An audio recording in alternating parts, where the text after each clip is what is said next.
Grade 2 Theory. Today we are talking about transposition. Now, if you are anything like my students, you find transposition one of the most boring things to do. But let me tell you, it is one of the most useful. And it's worth a lot of marks in an exam. So it's worthwhile just getting it correct. So what happens in transposition? You're given a melody based on a certain scale or a certain key, and you are asked to put it into another key. Now let's just check a couple of things here. It will always go major key to a major key, or a minor key to a minor key. It will never ever go major to minor or minor to major, because that is going to be a different melody, and you want the exact same melody as you have been given. The first thing you need to do is to work out what the given melody, what key that is based on. Now, it's going to be fairly easy to work out.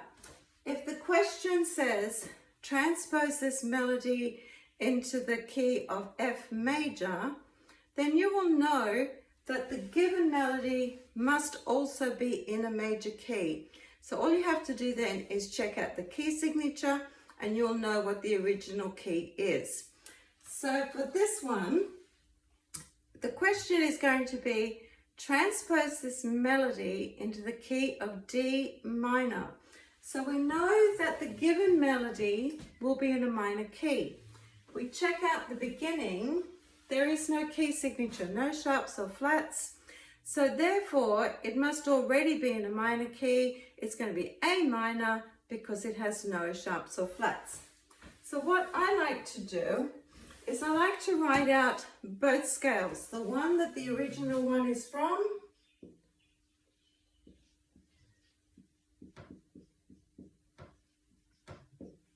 and the one that we are going to, we're going to go to D minor.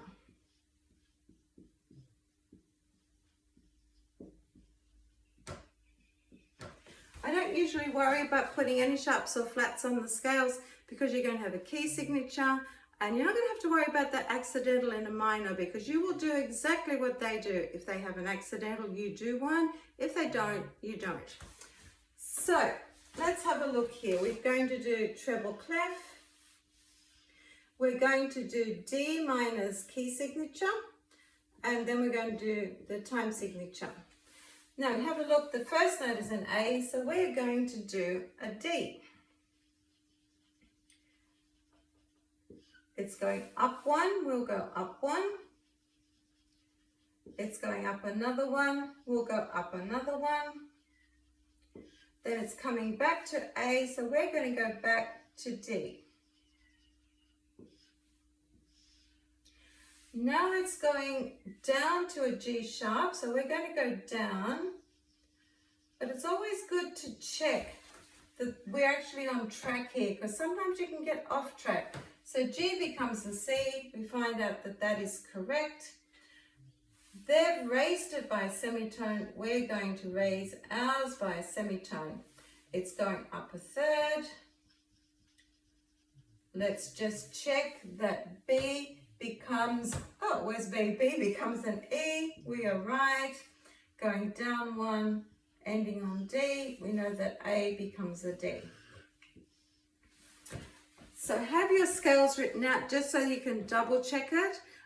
As I said, these transposition questions are worth a lot of money, and you can just go off by one little note, and if you're continuing to go by intervals, you can lose a lot of marks in this question. So always just check every now and then, am I still on track here? Always check that your last note is correct with this scale. Okay, have a good time doing some minor transpositions and some major transpositions.